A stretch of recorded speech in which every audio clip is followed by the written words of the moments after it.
Thank you. Thank you so much.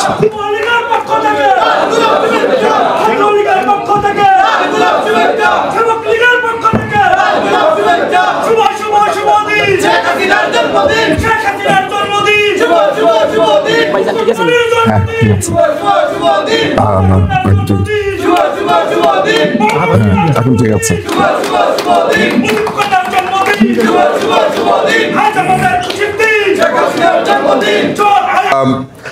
এখানে আজকে যারা আগত অতিথি এবং যারা কষ্ট করে এখানে আসলেন, আমি প্রত্যেকের নাম নিচ্ছি না, এখানে সবাই খুবই সম্মানিত মানুষ এবং প্রত্যেকেই সমাজে এক ধরনের স্বাক্ষর এবং সিগনেচার রেখেছেন। প্রত্যেকেই সমাজে অত্যন্ত প্রতিষ্ঠিত এবং আমার সামনে যারা বসে আছেন সবাইকে অনেক শুভেচ্ছা এবং ভালোবাসা। 5ই ফেব্রুয়ারি যখন 32 নাম্বার ভাঙছে ক্রমাগতভাবে, বুকের ভেতরে এমন ধরনের রক্তক্ষরণ হচ্ছিল, আমার মনে হয় না যে এইখানে কোনো একজন মানুষকেও যদি আমি বলি সেই মুহূর্ত, সেই সময়ের বর্ণনাটা একটু দিতে পারবেন। আমি নিশ্চিত এখানে প্রত্যেকটা মানুষ সেদিন কেঁদেছিল। আমি এটা গ্যারান্টি দিয়ে বলতে পারি, কেউ হয়তোবা ক্ষোভে উন্মত্ত হয়েছে, কিন্তু ভেতরে ভেতরে তিনি কেঁদেছেন। ইংল্যান্ড সময় রাত খুব সম্ভবত 12টা হবে, ভারতে সেই সময় খুব সকাল। আমি জানি মাননীয় প্রধানমন্ত্রী নামাজ শেষ করে ওই সময়টাতে জেগে থাকেন। আমি নিজেকে সামলাতে পারছিলাম না, আমি ফোন করেছি। আমি কি যে বলেছি ওই দিন আমি আসলে জানি না। আমার ধারণা আমার কান্নার কারণে উনি ঠিক মতো কথা শুনতেও পান নাই। উনি আমাকে থামালেন, উনি আমাকে থামালেন, থামিয়ে আমাকে বলল একটু ঠান্ডা হও। আমি আপাকে বললাম, আমি জানি না, আমি অধৈর্য দেখিয়েছি আসলে। আমার কাছে এখন মনে হচ্ছে যে আমি একটা পাহাড়ের কাছে গিয়ে তেলাপোকার মতো, আমি তো আসলে তেলাপোকাই তার কাছে, কিন্তু আমি এমন কথা বলেছি তাকে। আমি বলেছি, আপা এই আমেরিকার সাথে কি সবকিছু ঠিক করে ফেলা যায় না? এদেরকে মানে আমার তখন মনে হচ্ছিল যে কোনো মূল্যে, যে কোনো ভাবে ক্ষমতায় যাওয়া দরকার, প্রতিশোধ নিতে হবে। আমার অনুভূতিটা এমন ছিল। আপনারা জানেন যে এই মহীরুহ, এই পাহাড় সেদিন কি উত্তর দিয়েছিলেন? তিনি উত্তর দিয়েছিলেন, বঙ্গবন্ধু কন্যা দেশ বিক্রি করে না, বঙ্গবন্ধু কন্যা কোনো অন্যায় কম্প্রোমাইজ করে না কারোর সাথে। ক্ষমতায় কখনো যাওয়ার দরকার নেই, কিন্তু আমি বঙ্গবন্ধু কন্যা, আমি অন্যায়ভাবে এই দেশ, এই জাতিকে আমি বিক্রি করব না। আপনাদের যদি মনে হয় যে আমি বলার জন্য শুধু বলেছি, তাহলে সেটা ভাবতে পারেন, কিন্তু এই হচ্ছে বঙ্গবন্ধু কন্যা। আরেকটা ঘটনা আমার বলা উচিত। আপনারা নিশ্চয়ই বডি সোহেলকে চেনেন, তার নামটা আমি আসলে নিতে চাই না। তার নাম বডি সোহেলই, তার আসলে মগজ নাই, শুধু বডিটাই আছে। তো বডি সোহেলের ব্যাপারে আমি বলেছি যে আপা, একে একটা কঠিন, আমরা এর ব্যাপারে কঠিন অনলাইনে প্রচার করতে চাই এবং বলতে চাই। আমি 3 বার বলেছি, উনি 3 বার বলেছেন নো। 4th টাইম উনি বলেছেন তাজউদ্দিন কাকুর ফ্যামিলি, এইভাবে বলেছেন, তাজউদ্দিন কাকুর ফ্যামিলিকে নিয়ে একটি বাজে কথা বলবে না। আমি 5ম বারের মতো যখন বলেছি, তখন তিনি আমাকে একটু ধমক দিলেন। তিনি বললেন, তোমাকে যেই সব কাজ আমি দিয়েছি তুমি সেগুলো করো। তাজউদ্দিন কাকুর ছেলে যদি আমাকে নোংরা কথা বলে আনন্দ পায়, ওকে আনন্দ পেতে দাও। ওকে আমি রান্না করে খাইয়েছি। তখন আপা বলা শুরু করলেন বডি সোহেলের প্রিয় খাবার কি, ও কি খেতে পছন্দ করে, ওকে কেমন করে স্নেহ করতেন। আপা জানতেও পারেনি যে ওই দিন এক মমতাময়ী মার এক চিত্র দেখে আমি নীরবে ফোনের এই প্রান্ত থেকে অশ্রু ঝরিয়েছি। এই হচ্ছে আমাদের মাননীয় প্রধানমন্ত্রী। মওদুদ আহমেদ খুবই অবৈধভাবে একটা বাড়ি দখল করেছে, এটা নিয়ে মামলা চলছিল। 2018 সালের ইলেকশনের আগে খুব সম্ভবত 10 কিংবা 11ই নভেম্বর সমস্ত পলিটিশিয়ানদের সাথে গণভবনে একটি মত বিনিময় বা সবাইকে তিনি দাওয়াত করেছিলেন। সেইখানে মওদুদ আহমেদ এসেছিল। মওদুদ আহমেদ এক নেত্রীকে একটু আলাদা পেয়ে জিজ্ঞেস করলো, নেত্রী একটু স্পেস চাই, একটু স্পেস চাই। ঠিক এইভাবে সমকালে রিপোর্ট হয়েছিল, এখনো আছে সেই লেখাটি। নেত্রী জিজ্ঞেস করলেন কিসের স্পেস, ওই বাড়িটার কথা তুললো। নেত্রী বললেন যে আমি তো এই বাড়িটার ব্যাপারে কিছু করতে পারবো না, এটা তো আদালতের ব্যাপার। একটা পর্যায়ে বললো তুমি এটা হুসনার অধিকার। হুসনা হচ্ছে মওদুদ আহমেদের ওয়াইফ, জসিমউদ্দিনের মেয়ে। বলো যে এই বাড়ি যদি তুমি জসিমউদ্দিনের মেয়েকে লিখে দাও তাহলে অন্য কথা। খেয়াল করে দেখেন, এই বদমাসটার বদমাশি তিনি জানতেন, এবং তিনি জানতেন তার ওয়াইফকেও সে বঞ্চিত করবে, সেই কারণে তিনি নারী অধিকারের কথা চিন্তা করেছেন। এই হচ্ছে নেত্রী। ওই একই দিন রেজাউল করিম তৎকালীন মন্ত্রী, তিনি এসে বললেন নেত্রীকে, নেত্রী মান্না সাহেব নাকি খালেদা জিয়ার জন্য জীবন দিতে পারবে। তো তখন নেত্রী মান্নাকে বললো, তাই নাকি মান্না, তুমি জীবন দিতে পারবে? তো মান্না খুবই বিব্রত হয়ে গেল, বলে তোমাকে আমি কোথা থেকে উঠিয়ে কোথায় নিয়ে এসেছি, তুমি এখন খালেদা জিয়ার জন্য জীবন দিবে? তো মান্না যেরকম বাঘের মতো হুঙ্কার দেয়, নেত্রীর সামনে তো তেলাপোকা হয়ে গেছে। তো নেত্রীকে গিয়ে বললো যে নেত্রী, পলিটিক্সের জন্য একটু বলতে হয়। তখন নেত্রী হেসে দিয়ে বললেন, ও পলিটিক্সের জন্য বলেছো, তাহলে আরো বলো, কোনো সমস্যা নেই। আচ্ছা, আপনারা কবে কোথায় দেখেছেন যে একটা পরিবারকে যারা খুন করেছে, যারা রক্ত গঙ্গা বয়ে দিয়েছে, সেই পরিবারের একজনের সন্তানের মৃত্যুর পর তাকে দেখতে যাওয়া যেতে পারে? কোকোকে দেখতে গিয়েছিলেন তিনি মৃত্যুর পর, তাকে অসম্মান করা হয়েছে। আপনারা জানেন যে এই যে এখন জাতীয় সরকার এগুলো বলা হচ্ছে, এই মাননীয় প্রধানমন্ত্রী সেই সময় খালেদা জিয়াকে বলেছিলেন যে আসেন আমরা সবাই মিলে একটু আলাপ করি, এবং একটা জাতীয় সরকার হতে পারে, সবাই মিলে একটা সরকার তত্ত্বাবধায়কের কাছে বা অন্য অনির্বাচিত কারো কাছে ক্ষমতা হস্তান্তর, তিনি এই পদ্ধতিটাই তিনি আসলে পছন্দ করছিলেন না। খালেদা জিয়া তার কথা শুনেন নাই। আপনারা নিশ্চয়ই সেই কনভারসেশনটা শুনেছেন, আপনারা সেটা জানেন। আমাদের হিসাব মতে খালেদা জিয়াকে তখন অনুরোধ করা হয়েছিল যে আপনি এই হরতাল এগুলো বন্ধ করেন। খালেদা জিয়া বন্ধ করেননি। খালেদা জিয়া তার সন্তান গ্রেনেড মেরেছে, এই দুটো সন্তান বেঁচে ছিল, তাদেরকেও হত্যা করবার জন্য সমস্ত চেষ্টা করেছে।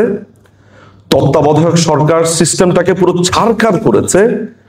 তারপরেও মাননীয় প্রধানমন্ত্রী খালেদা জিয়ার প্রতি অত্যন্ত দয়াপরবশ ছিলেন। কিভাবে? খালেদা জিয়ার শাস্তি হয়েছিল, তিনি চাইলেই ওই যে 461 বা 401 নাম্বার পেনাল কোডের খুব সম্ভবত ওই অনুচ্ছেদ ব্যবহার করে খালেদা জিয়াকে তিনি বাড়িতে থাকতে দিয়েছিলেন। কে করতো এমন? এত অন্যায়ের পর, এত কিছুর পর তিনি কেবল ক্ষমা ক্ষমা ক্ষমা। এই মানুষটা চাইলে কি এক মাসের মধ্যে বঙ্গবন্ধুর বিচার হতে পারতো না? আমি যদি থাকতাম মাননীয় প্রধানমন্ত্রীর জায়গায়, 1 মাস না, জিয়াউর রহমানের মতো 7 দিনের ট্রায়াল করতে পারতাম। কিন্তু মাননীয় প্রধানমন্ত্রী 1996 সালের 11ই নভেম্বর এই যে চার্জ গঠন করে গ্রেফতার, এরপরে 2010 সালের 28শে জানুয়ারি ফাঁসি হওয়া পর্যন্ত একটু হিসাব করে দেখেন তো কতদিন গেল। 2010 মানে 10 বছর, 1996 থেকে 2000 মানে হচ্ছে 4 বছর।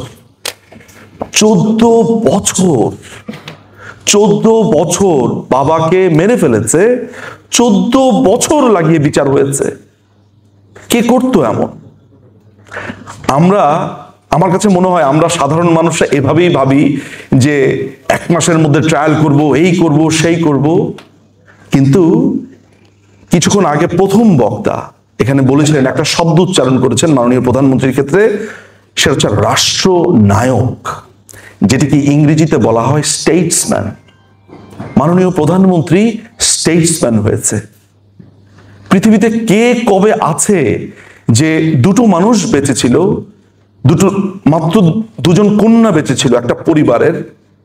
আপনারা কি একবার ভেবেছেন যে আপনারা কখনো এমন সংগ্রাম করতেন শুধু বাবার স্বপ্ন পূরণের জন্য? একদম একদম লেটেস্ট একটা কথা বলি, এটা 9 সেপ্টেম্বরের ঘটনা। একটা প্রোগ্রামে তিনি কথা বলছিলেন। সেই প্রোগ্রামে তিনি যখন কথাগুলো বলছিলেন, আমাদের মাসুম ভাইও ছিলেন সেখানে। তিনি বলছিলেন যে আব্বাকে গিয়ে তো বলতে পারবো যে আমি এই দেশের জন্য সবকিছু করেছি। একটু চিন্তা করে দেখেন তো, তার মননে মগজে শুধু একটাই ঘুরছে, বাবাকে কি জবাব দেবেন। ভাবেন তো, যেই বাবা স্বপ্ন দেখেছিলেন সোনার বাংলা, শুধু তাকে জবাব দেবেন যে আমি এই সোনার বাংলা করতে চেয়েছি বা করেছি। এই যে একটা মানুষের দীর্ঘ যাত্রা, অপবাদ, লাঞ্ছনা, কষ্ট, যাতনা, কত কিছু। আমি আর আপনি, আমরাও তো মানুষ। আমরা কি আসলে এই 40-50 বছর ধরে এত যন্ত্রণা সয়ে রাজনীতি করতে পারতাম? তার পরিবারের উপরে নোংরামি সব তো দেখতে পাচ্ছেন আপনারা।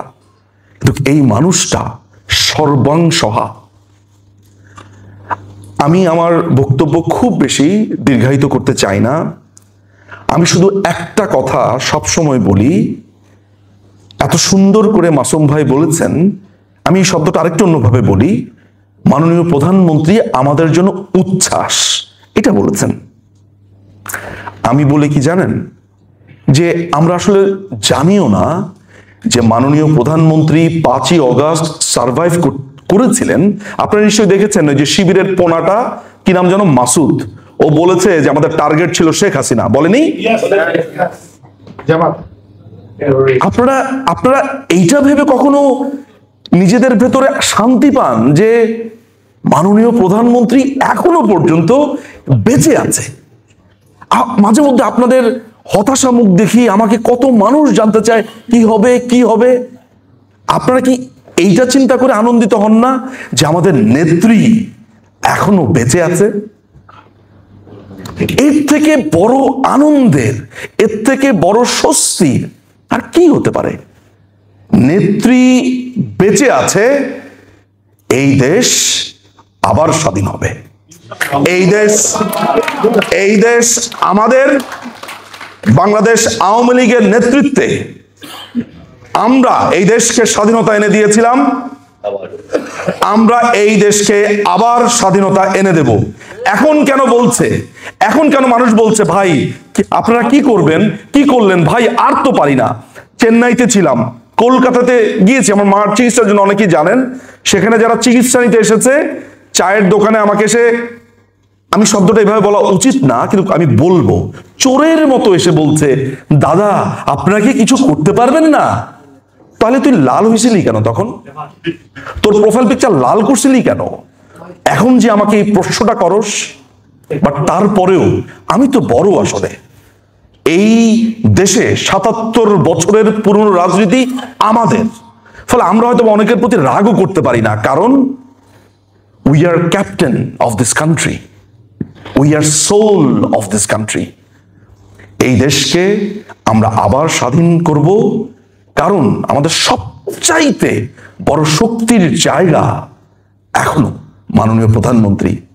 কত রকমের চেষ্টা হয়েছে গত 1 বছরে, কত এজেন্সি কতভাবে ট্রাই করেছে যে মাননীয় প্রধানমন্ত্রীকে একটু সরিয়ে দিয়ে আরেকটা আওয়ামী লীগ বানাবে। হচ্ছে সেই ষড়যন্ত্র, নেতৃবৃন্দরা সেগুলো জানেন সবকিছু। কিন্তু তৃণমূল, এই যে আমার সামনে মানুষগুলো বসে আছে, ছাত্রলীগ, স্পেশালি ছাত্রলীগের কথা বলতে হয়, সবচাইতে বড় যাতনা, সবচাইতে প্রোপাগান্ডার শিকার হয়েছে ছাত্রলীগ। একটা ছাত্রলীগের নেতাকর্মী যখনই দেখি কিরকম পাওয়ার তাদের, এই যে ছবি তুলছে, আসছে, দাদা আমরা আছি, জান দিতে প্রস্তুত। ঠিক একইভাবে এই তৃণমূল বাংলাদেশ আওয়ামী লীগের প্রাণ, আর সেই প্রাণের সমস্ত কিছু মাননীয় প্রধানমন্ত্রী শেখ হাসিনা।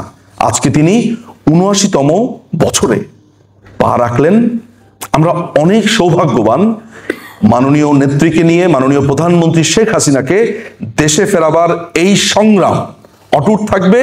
যেদিন তিনি দেশে ফিরবেন আমি বলি জব ডান। জয় বাংলা, জয় বঙ্গবন্ধু, বাংলাদেশ চিরজীবী হোক।